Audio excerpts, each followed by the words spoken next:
Ésaïe 42. Vous voyez le titre là, comment on écrit? Christ, le serviteur de l'Éternel. Alors, je lis Ésaïe 42, à partir du verset 1er. Voici mon serviteur que je soutiendrai, mon Élie, en qui mon âme prend plaisir. J'ai mis mon esprit sur lui. Il annoncera la justice aux nations, et il ne criera point, il ne lèvera point la voix, et ne la fera point entendre dans les rires. Il ne brisera point les roseaux cassés, et il n'éteindra point la mèche qui brille encore. Il annoncera la justice selon la vérité, et il se découragera, il ne se découragera point, et ne se relâchera point, jusqu'à ce qu'il ait établi la justice sur la terre, et que les îles espèrent en sa loi. Ainsi parle le Dieu éternel qui a créé les cieux et qui les a déployés, qui a étendu la terre et ses productions, qui a donné la respiration à ceux qui la peuplent, et le souffle à ceux qui y marchent. Moi, l'Éternel, je t'ai appelé pour le salut, et je te prendrai par la main, je te garderai et je t'établirai pour traiter alliance avec les peuples, pour être la lumière des nations. Prions. Éternel Dieu, ce matin nous voulons parler, Seigneur, sur un petit sujet, éternel Dieu, sur la lumière du temps ou une lumière rejetée. Alors, ici, on a dit, c'est Christ en qui nous devons mettre toute notre confiance. Alors, nous mettons notre confiance dans cette prédication en toi. Toi, tu as dit, Seigneur, confiez-vous à l'Éternel et vous réussirez. C'est pourquoi nous confions à toi. Bénis chaque enfant de Dieu ici, que son cœur s'ouvre, Seigneur, à écouter ce que nous allons prêcher ici. Et que tu sois notre lumière réellement, Seigneur. La Bible dit que votre lumière luise ainsi devant l'Éternel, afin que les hommes voient vos bonnes œuvres et qu'ils confient votre Dieu qui est au ciel. C'est pourquoi nous sommes ici, pour t'écouter. Inspire-moi, inspire mon frère, ma soeur, pour te donner pour ta gloire, au nom de Jésus. Amen. Amen. Ok. Je vais parler ce matin sur un petit sujet qui s'intitule la lumière du temps ou une lumière rejetée. Parce que nous nous approchons vers les Thanksgiving, vers les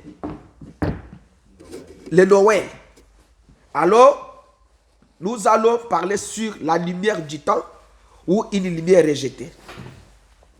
Alors, je vais lire encore dans le livre de Zacharie 14:6 pour compléter et après on va continuer.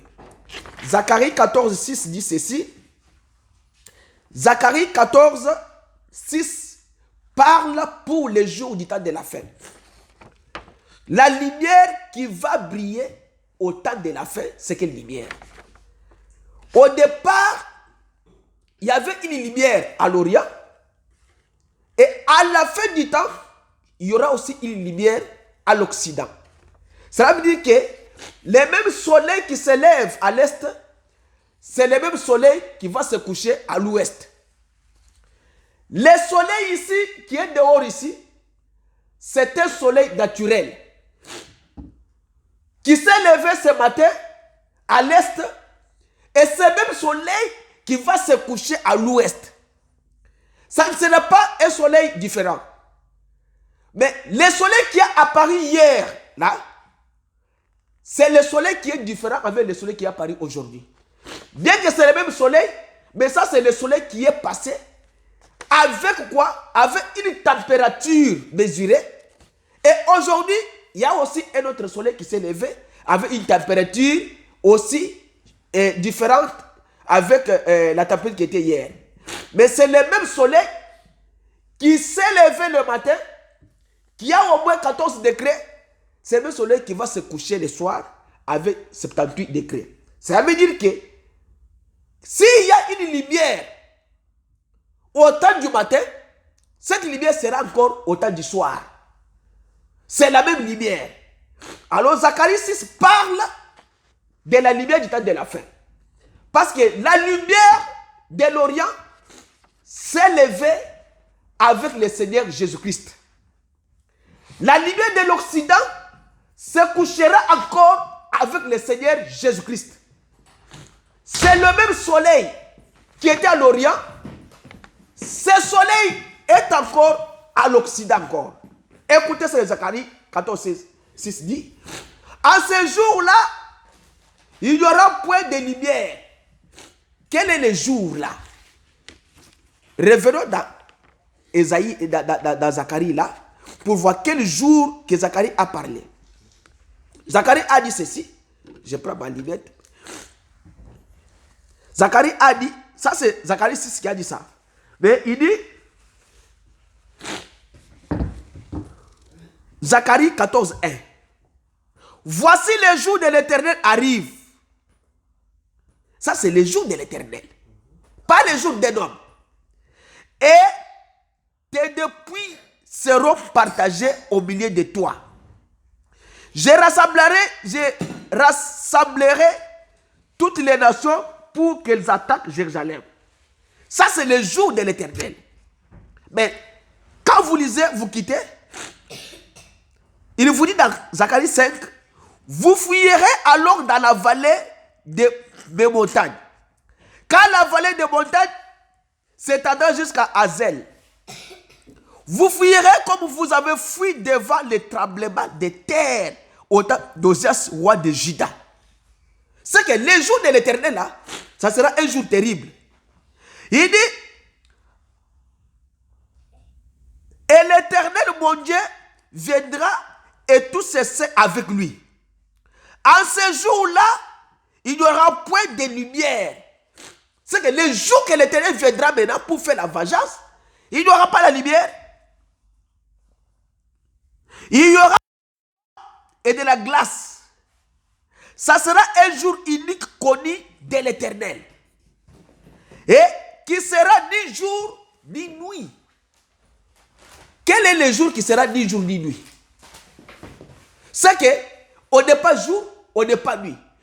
Dans le milieu là, William Branham dit que c'est là où il y a les problèmes. Il n'y a ni jour ni nuit. Mais c'est dans le milieu de cela où Dieu maintenant fait le mystère. Il dit maintenant ce jour-là, et qu'il ne sera ni jour ni nuit, mais vers le soir, la lumière paraîtra. Ah! Au temps de la fin, vers le soir, c'est à l'ouest.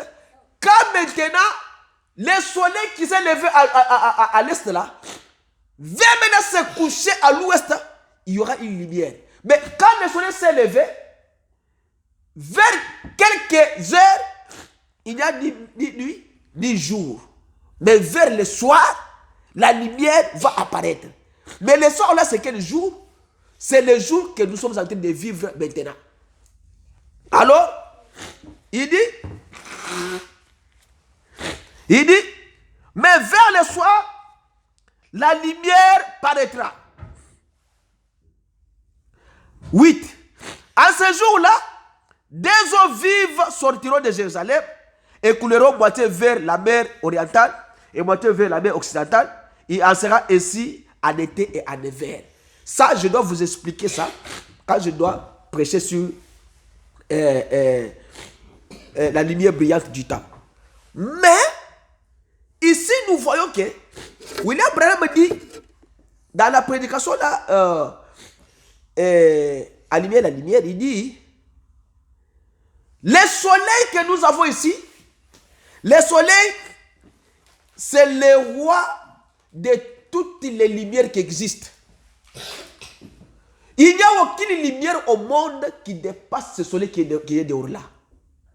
Quand le soleil ici se lève, les autres lumières là vont s'éteindre. Même la lune, même les étoiles, même si les blancs font une lumière que quand vous regardez comme ça, vous devenez aveugle. Quand le soleil se lève, cette lumière va faire quoi? Va s'éteindre.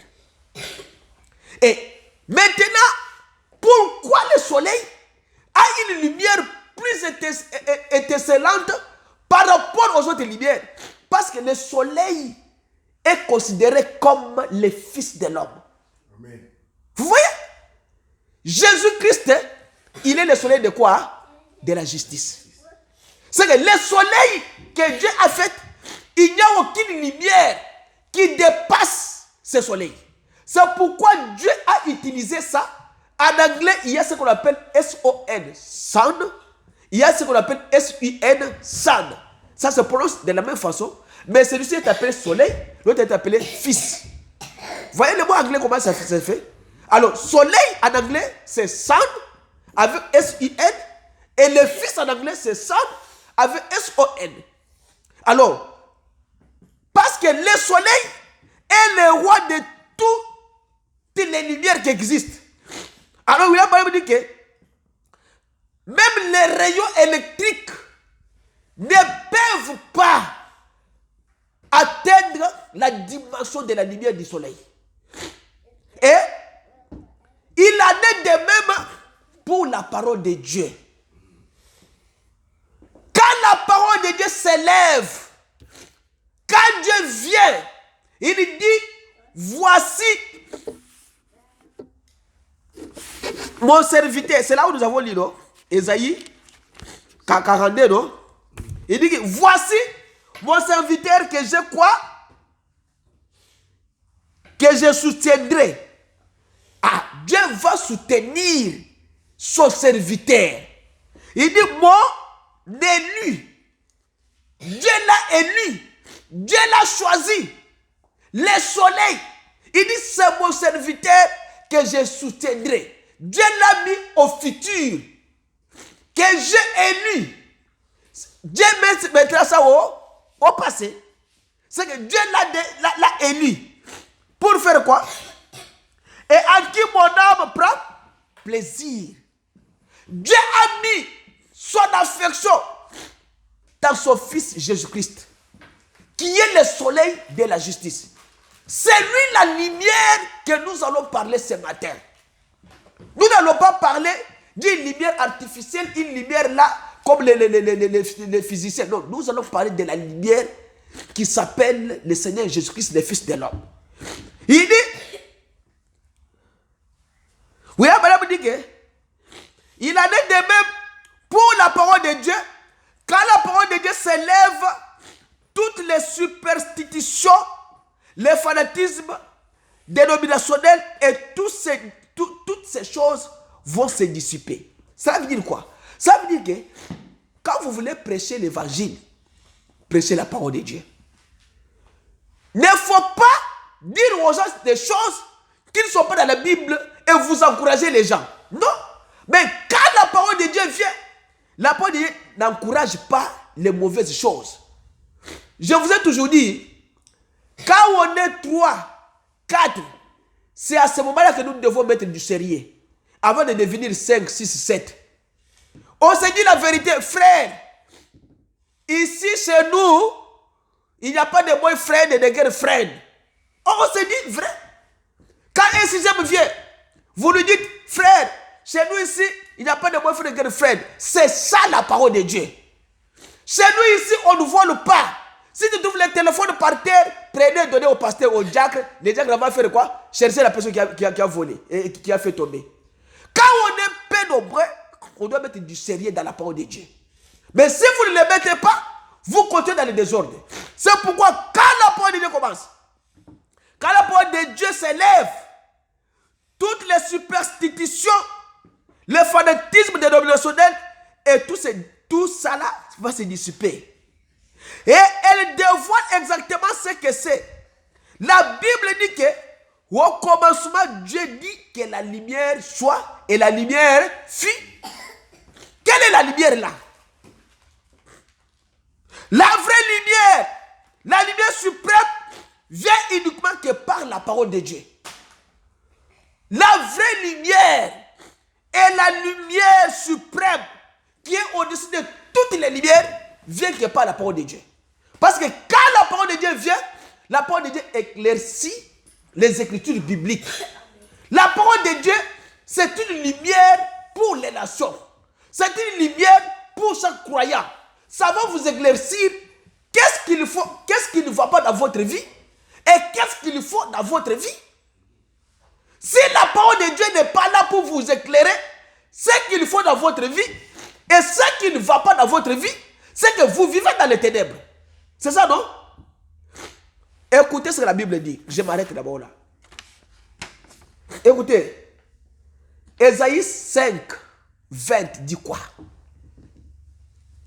Malheur à ceux qui appellent le mal bien. C'est que si la parole de Dieu ne t'éclaircit pas la vraie chose, c'est que vous allez considérer le mal comme si c'est le bien. C'est ça, non? Et vous allez le faire. Nous avons lu dans Psaume ici. Je ne sais pas si vous avez tiré attention. Dans Psaume 109 là, il y a quelque chose que Dieu a dit que si quelqu'un te fait du bien et vous lui faites le mal, même dans Proverbe 17, 13, le mal là ne peut pas quitter ta maison. Ça c'est.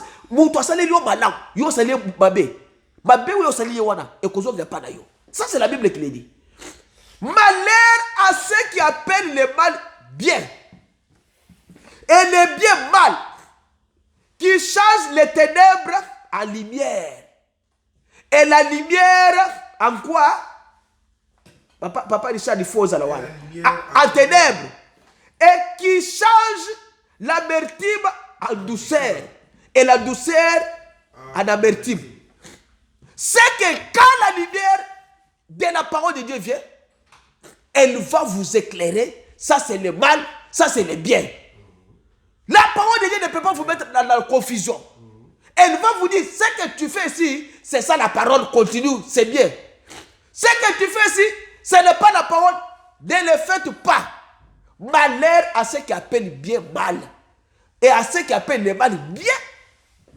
Ça c'est la Bible qui le dit. Oui, là, madame dit, Dieu sépara la lumière d'avec les ténèbres. Pourquoi Dieu a séparé la lumière avec les ténèbres? Parce que Dieu savait que la lumière ne peut pas cohabiter avec les ténèbres. Amen. Ah, ça ne peut pas cohabiter. Un homme mauvais et un homme bien, ils ne peuvent pas marcher ensemble. Amen.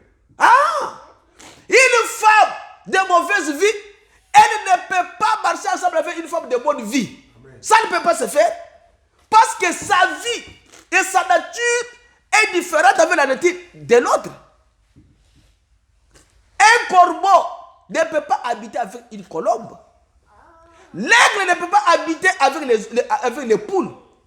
Ça ne peut pas se faire. Parce que l'autre est les ténèbres, l'autre est la lumière. Ça ne peut pas cohabiter ensemble. Il dit, Jésus a dit que toute parole d'homme soit reconnue pour mensonge et la mienne pour vérité. C'est que Jésus, ses paroles à lui sont une lumière et c'est une vérité. Amen. Il a dit, je suis le chemin, la vie et la vérité. Celui qui marche à moi, marche sous la lumière. Sa parole est supérieure à toutes les paroles d'hommes. Il n'y a aucune parole de l'homme qui est supérieure à la parole de Dieu. Et tout, à n'importe quoi, ça fait quoi? Sa parole est la lumière. Mais comme la parole est la lumière, la parole fait quoi? La lumière vient pour faire quoi? La lumière vient, c'est parce qu'il y a une semence qui est déjà en terre. La lumière vient pour faire croître la semence. Et la semence qui est semée, c'est la parole de Dieu qui est semée dans une terre. Et la terre qu'on a semé la parole, ce sont des hommes comme toi et comme moi. Alors la semence, c'est la parole de Dieu. La terre, c'est l'homme. Maintenant, la lumière là, c'est la puissance suprême qui va faire de sorte que quand ça frappe la terre se chauffe et la semence va clore et va sortir. Et quand la semence sort, c'est que la semence produit la même chose qui a été enterrée dans la terre. Oui, là, madame dit que au commencement là, il y avait les ténèbres sur la surface de la terre. Et pendant que la terre tournait et que Dieu savait qu'il avait besoin de la lumière. Mais comme Dieu avait besoin de la lumière devait faire quoi? Devait venir. Et Dieu a prononcé la parole que la lumière soit et la lumière fut. Dieu a créé toutes choses par sa parole. Il dit, sa semence était déjà en terre car il l'avait planté là. Maintenant, il avait besoin de la lumière pour faire germer cette semence, pour faire vivre cette semence comme la semence était déjà là. Comme la parole de Dieu était déjà là, Dieu avait besoin de la lumière pour éclairer sa parole. Afin que quand sa parole viendra, la parole maintenant va enfanter un fils appelé Jésus-Christ. Parce qu'il y avait une promesse qu'il viendra. Mais comme il devait venir, il fallait d'abord avoir la terre qui on peut mettre cette semence et que maintenant la lumière frappe la semence en terre et que la semence produise aussi le fruit. On peut mettre un grain des arachides en terre, mais le jour où vous allez maintenant de la moisson, quand vous allez enlever la branche d'arachide là, ça ne sera pas un seul grain, ça sera beaucoup. C'est pourquoi Jésus est mort à la croix pour chacun de nous. Et le Saint-Esprit est venu pas pour être dans un seul homme et pour produire des fils et des filles de Dieu. Alors c'est une seule semence qui a été sémée, mais ça produit les fils et les filles de Dieu. Alors, dans chaque âge, Dieu a toujours des gens. Comme la semence a été sémée en terre, cette semence devait produire. La semence ne devait pas rester là-bas sans produire. La semence devait produire. Et la production là, ça devait être que les fils et les filles de Dieu. Parce que la lumière est venue féconder maintenant la parole. La parole a produit des fils et des filles de Dieu.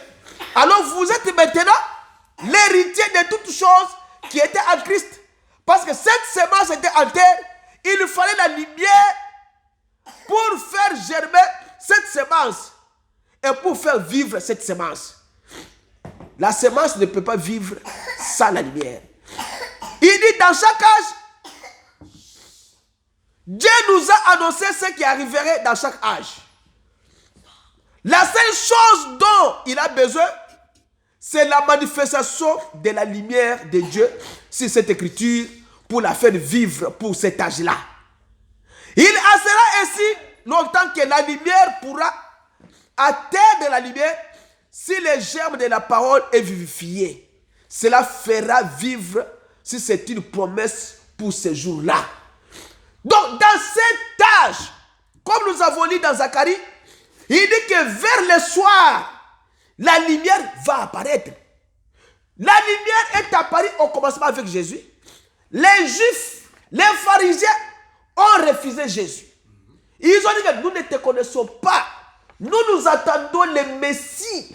Le Messie là qu'on nous a promis des centaines d'années par les prophètes. Nous l'attendons. Mais toi, la manière dont tu es venu au monde, nous te rejetons.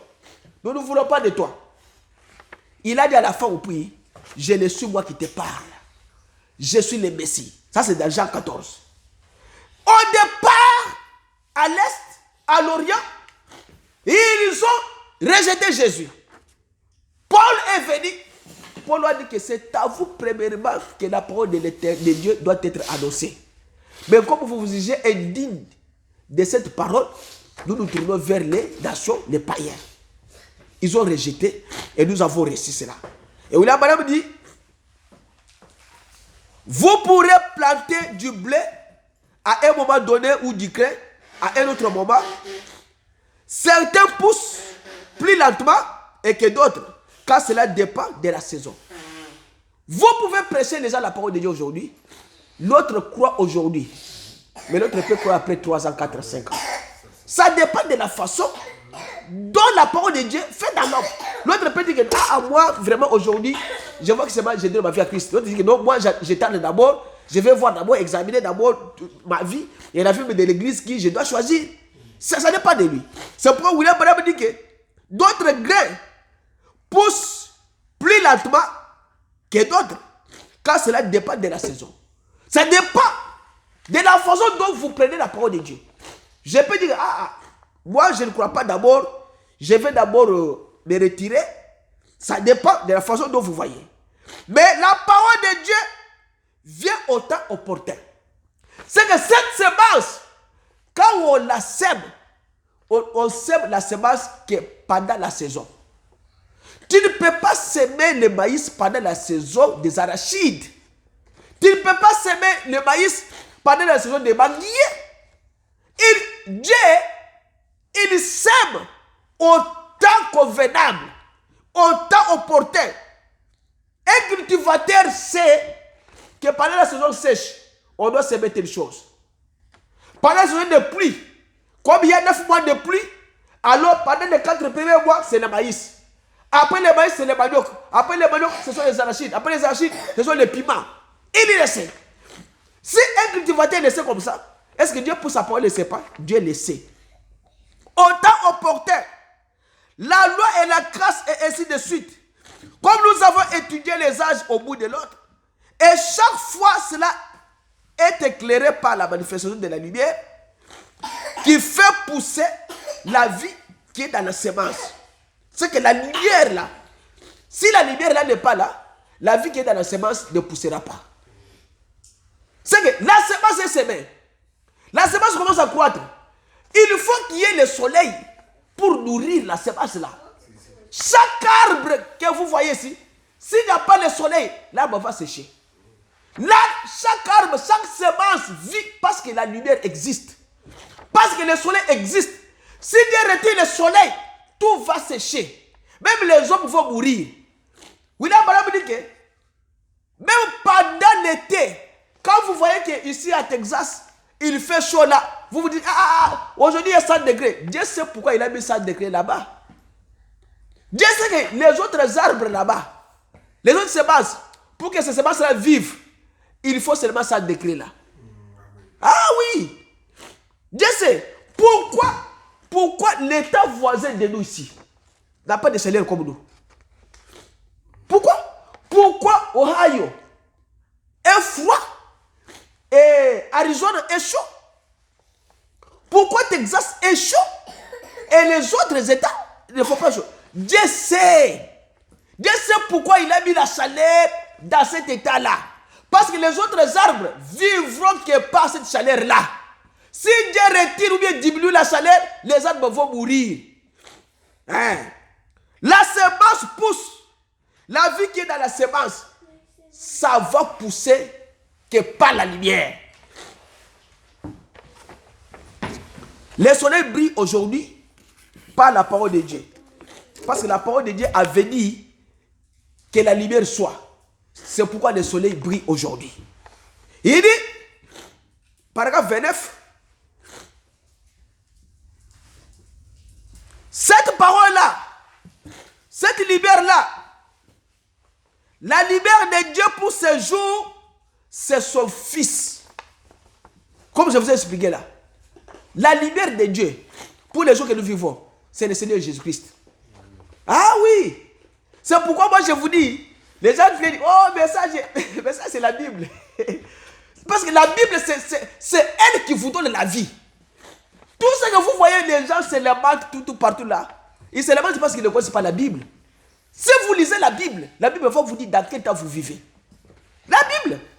Parce que la Bible va vous dire que Dieu a semé dans ces derniers temps, comme dans Zacharie 14, au temps de la fin, la lumière paraîtra. Alors, demande-toi, quelle est la lumière qui va apparaître au temps du soir? Et qu'est-ce qu'on n'attend pas le temps du soir? Parce que si vous venez à l'église pour lire et rester là-bas, vous allez rester dans les bas. J'ai eu un film. Quelqu'un a monté le film. Écoutez. Les Américains ont monté un film et un extrait de l'enlèvement. Le pasteur monte en chair. Le pasteur commence à prêcher. Les gens entrent. en culotte, les autres entrent en culotte, les autres entrent en mini-jupe, tout, c'est fait. Les pasteurs prêchent. Pendant la prédication, et là, vous savez l'église, boum! Vous entendez le mot, pembe d'ailleurs. Vous entendez à Wazate. Attends la chair, passez dans la Bible, la Bible est quoi? Et te calme. Moi, c'est pourquoi tu as pembe d'ailleurs, moi, c'est la pembe d'ailleurs. Quand on soit en télévision, à mon niveau, qui est qui est dans l'église, se rendre compte que l'enlèvement est salami, batikali. Amen. Tu vois, ils se sont rendus compte, enlèvement, c'est pourquoi? Parce qu'ils venaient à l'église pour rester au bas. On ne vient pas à l'église pour rester au bas, on vient à l'église pour avoir la révélation de la parole, afin que cette parole puisse vous perfectionner, afin que vous puissiez aller dans l'enlèvement. Ne venez pas à l'église pour écouter ce que le pasteur dit et rester là-bas. Je peux dire des choses, mais s'il n'y a pas les 7 jours pour vous révéler, que l'état du soir ici qu'on appelle, c'est quoi? Parce que la Bible dit que Dieu révèle à qui il veut. C'est que ça a révélé à ah oui! Mais là, on dit ceci. Les fils, si c'est une révélation que Dieu vous révèle, alors écoutez. Il vous dit que les fils là, les S-O-N en anglais là, signifiait San, Bwana, Yazan. Moussou Swazali, soleil. S-U-N, soleil. Babengiye, lumière. Maintenant, Jésus est qui? La lumière. Il a dit, je suis quoi? Je suis la lumière du monde. C'est que les S-O-N là et les S-U-N là, c'est la même personne. Il faut avoir la révélation. Maintenant, il vous dit, là, au temps de la fin, la lumière paraîtra. Quel est l'état de la fin? Quelle lumière qui apparaîtra au temps de la fin? C'est Jésus. C'est que Jésus qui était dans l'Ancien Testament là, c'est lui-même qui est encore dans le Nouveau Testament. Jésus qui était à l'Est là, c'est lui-même qui est à l'Ouest. Le même ministère qu'il avait à l'Est, c'est le même ministère qu'il a à l'Ouest. Ça se comprend, c'est facile. Quand vous venez à l'église, ne venez pas seulement pour dire, j'ai pas là-bas. C'est pourquoi j'ai dit à un frère, vous étiez avec Lucien, mais aujourd'hui, il est votre pasteur. Okukukaye sous thé.